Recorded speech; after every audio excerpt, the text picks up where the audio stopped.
Olá pessoal, Deus abençoe a todos. Estamos aqui de volta e dessa feita para dar continuidade à nossa disciplina Profetas Maiores. Nós queremos aqui dar continuidade trazendo e abordando a respeito do profeta Jeremias. Já tratamos sobre o profeta Isaías e agora vamos estar tratando sobre o profeta Jeremias, um dos profetas maiores. E aí Jeremias foi um sacerdote israelita que viveu e trabalhou durante as décadas finais do Reino do Sul. Deus certamente o chamou, olhando entre linhas, na página 49 do nosso livro, você vai observar, Deus o chamou para ser profeta de Israel e levantou ele para profetizar contra o mesmo aspecto que o profeta Isaías foi levantou ele para profetizar contra a sua idolatria, contra a apostasia e muitos outros aspectos que contrariava a lei do Senhor. E Jeremias previu que diante de tanta calamidade, diante de tanta transgressão, de tanta iniquidade, Jeremias, como um profeta, como um vidente do Senhor, ele previu antecipadamente que Deus estaria a fazer julgamento, iria trazer como uma ferramenta de disciplina, podemos dizer assim, os babilônicos, os assírios, para que eles fossem disciplinados pelo Senhor. Ou fazendo assim um julgamento sobre Israel e levando consigo assim o povo ao exílio babilônico. Okay? E suas palavras foram cumpridas. Jeremias viu algumas de suas profecias cumpridas, embora não presenciou todas elas, E com ele também, foi ao exílio. Importante a gente fazer uma observação sobre o livro de Jeremias, porque houve um contexto para que esse livro de Jeremias viesse surgir, isso é importante a gente frisar. No capítulo 36, quando você vai fazer uma leitura a partir do capítulo 36, o texto diz que Jeremias estava pregando Jeremias. E Deus o chamou para escrever todo o cenário que estava acontecendo na vida do povo, no contexto do exílio. E além de que também foi levantado ali o escriba, Esdras, para redigir todos os acontecimentos da sua época. E escreveu em um pergaminho. Agora, é importante saber também que, se não me falha a memória, no mesmo capítulo 3 de Jeremias, Baruque também falou muita coisa, deixou muita coisa registrada, que era um escriba da época, sobre o profeta Jeremias. E juntou todos os elementos dos escritos proféticos de Jeremias e fez uma compilação, tendo assim em mãos o livro do profeta Jeremias. E é importante entender que tudo isso foi na presciência de Deus, debaixo de um soberano governo de Deus, foi preparado para trazer registrado as profecias do profeta Jeremias. Eu falei na introdução do nosso estudo, da nossa disciplina, na introdução dos profetas maiores, que é um dos aspectos dos profetas, havia alguns profetas escritores, mas houve profetas também apenas orais, que profetizavam, mas não tiveram suas profecias escritas. diferente do profeta Jeremias, e que é revelado como profeta mensageiro da justiça e da salvação do Senhor. Então, Deus chama Jeremias para ser profeta, né? Aqui no livro, na página 49, nós temos aí como tema o juízo divino e inevitável de Judá, né? Nós temos como palavras-chave arrependimento e restauração. Então nós temos duas observações aí. Jeremias, ele vai em seu ministério profético ter duas funções muito importantes. A primeira é que ele vai ser chamado para ser profeta para Israel, mas ele também vai ser chamado para ser profeta para as nações. Ele não é só chamado para profetizar Israel, mas para profetizar para todas as nações. Lembra que eu falei para você na introdução de profetas maiores que, como aspecto dos profetas, eles não só profetizavam para Judá, né, como nação distinta a Israel, mas profetizavam também para as outras nações pagãs. Esse era um aspecto do ministério profético, da chamada ministerial do profeta Jeremias.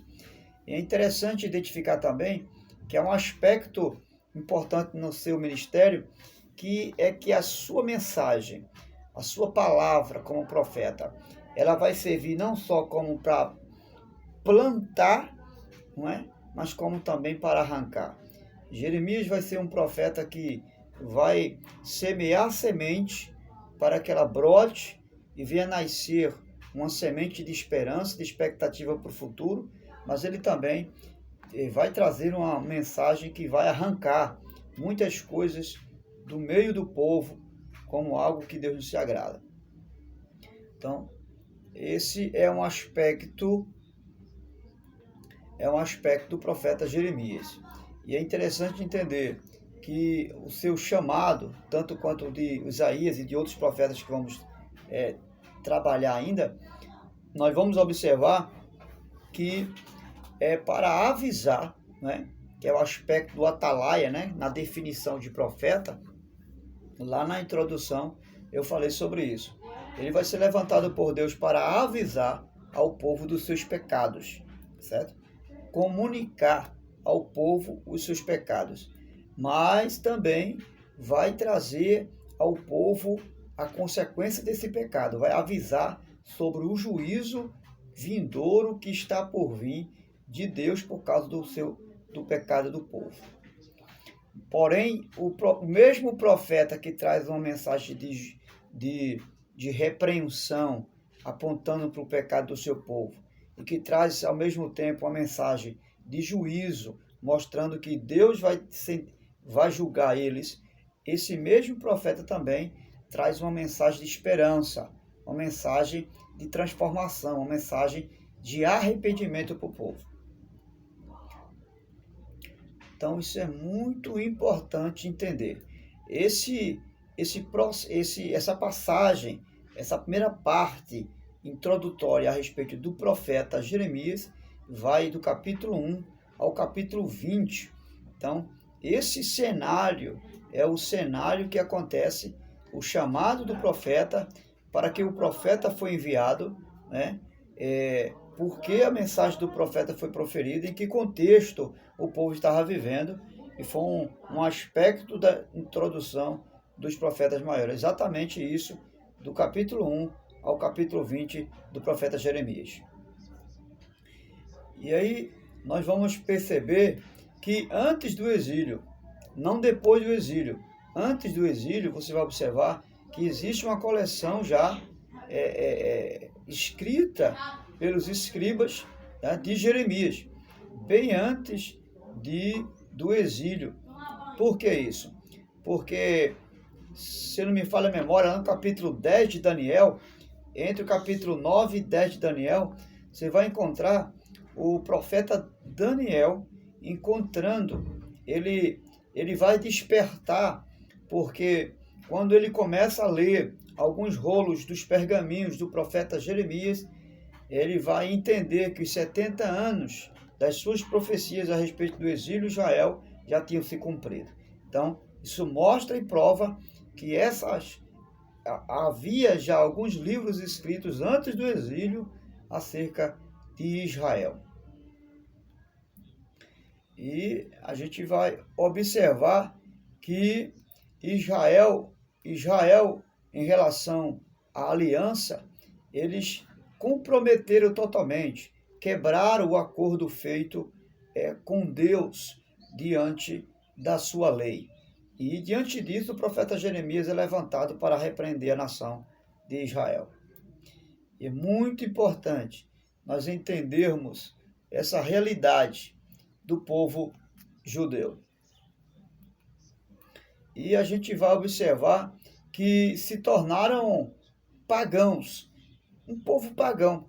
Eles se tornaram um povo que de dia adorava a Deus, mas de noite adorava aos deuses pagãos.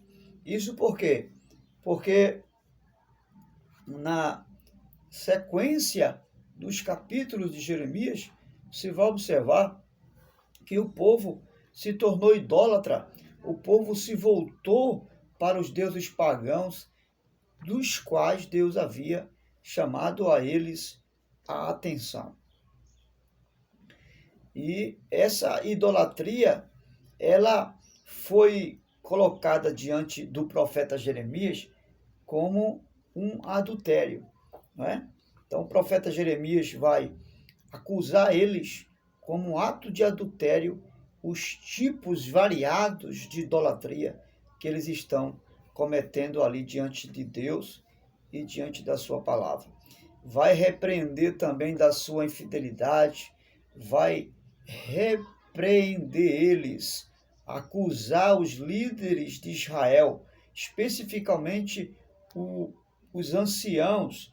Toda vez que você vê nos escritos sagrados, especificamente nos profetas, a expressão ancião, os anciãos fala do governo de Israel, fala das autoridades que existem em Israel.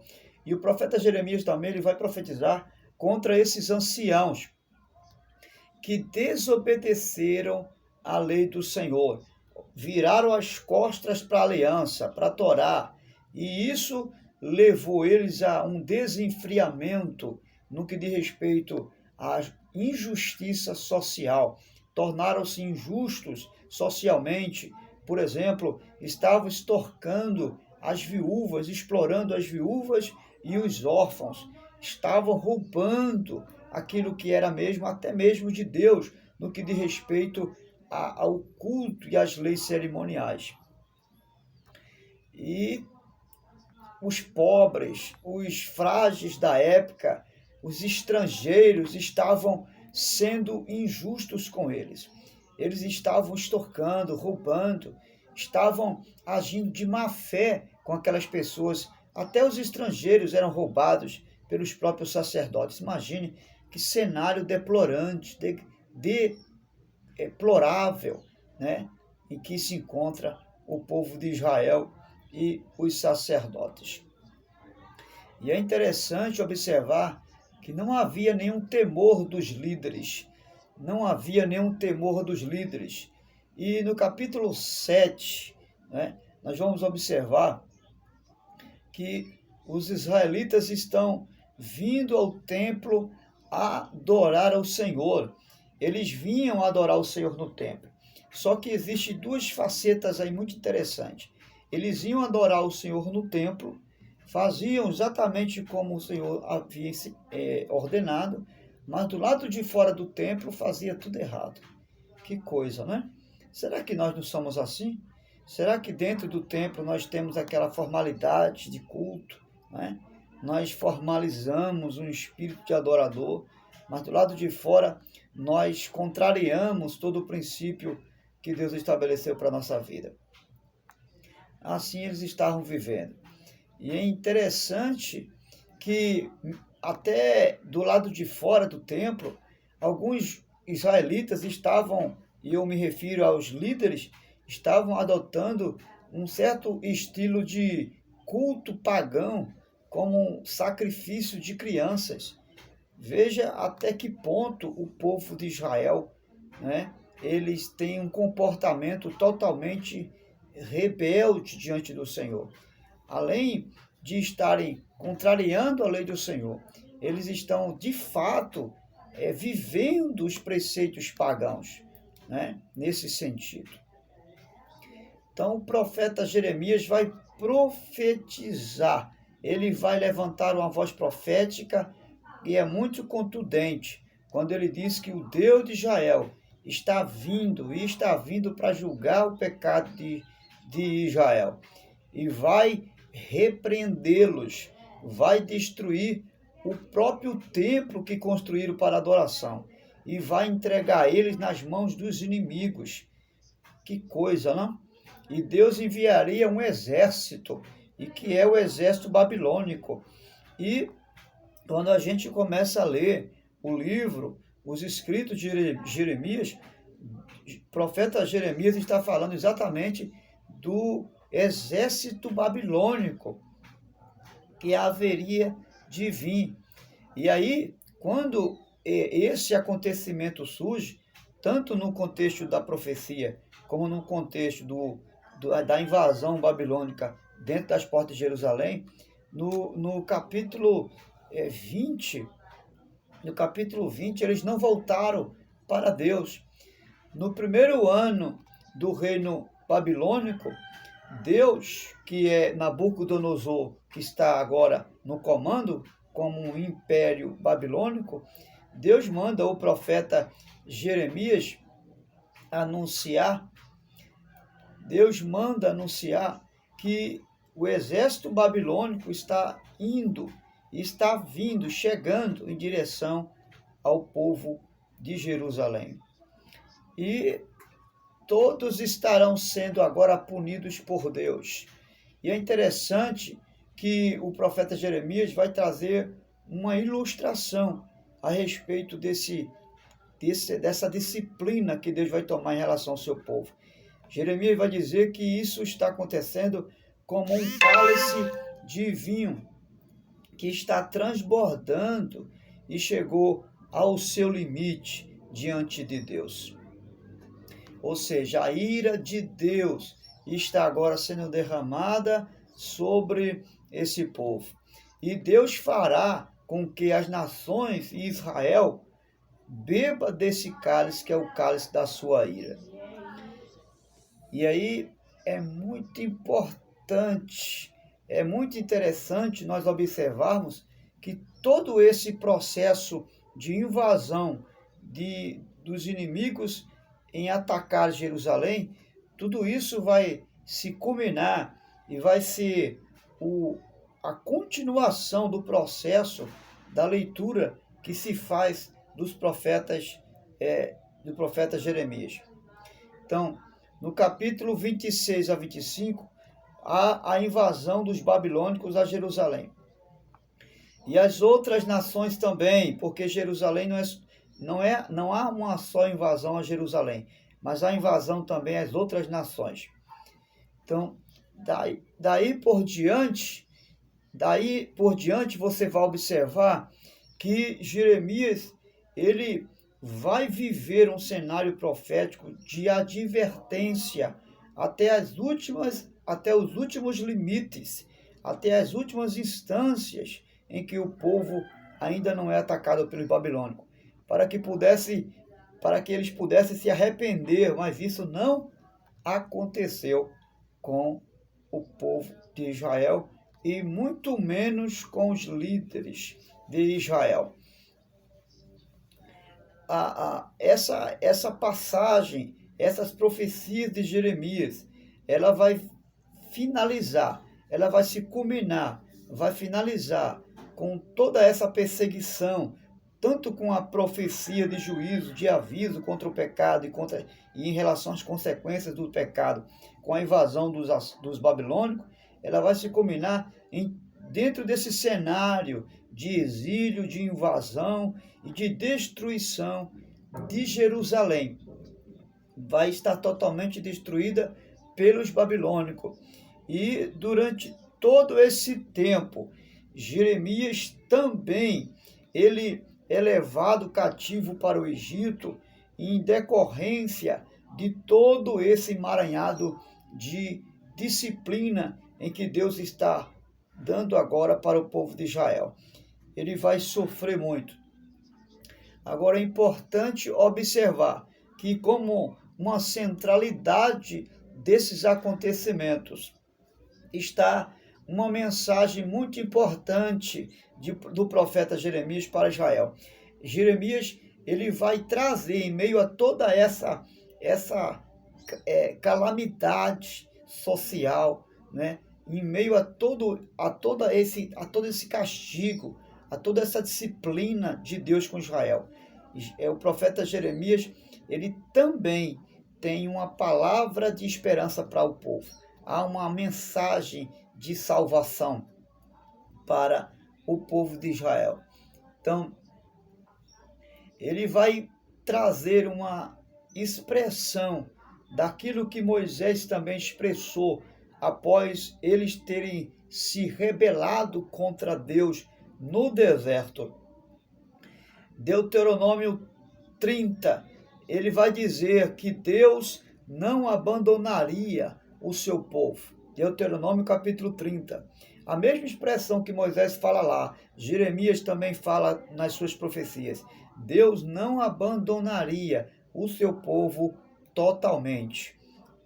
A sua aliança iria voltar à tona. Deus haveria de renovar a sua aliança e restauraria o seu povo. E essa promessa viria a se cumprir. E Deus agora, lá no capítulo 17 de Jeremias, se não me falha a memória, ele escreveria como uma nova aliança, como um renovo dessa aliança que Deus faria. Não escreveria mais as suas leis nas suas tábuas de pedra e de pergaminho, mas escreveria suas leis nas tábuas de carne do coração, né? E é claro que ele estaria dizendo que iria curar o seu povo, e queria sarar o seu povo, e queria andar com ele, que Israel não seria mais um povo de coração duro de pedra, mas um povo de um coração quebrantado, e que eles iriam andar juntos como um pai ao lado do seu filho. E que o Messias prometido na aliança, que Deus tem uma promessa do Messias, esse Messias iria reinar sobre Israel, e que viria novamente trazer uma renovação em relação ao seu povo e à sua aliança, desde que fez a promessa ao patriarca Abraão.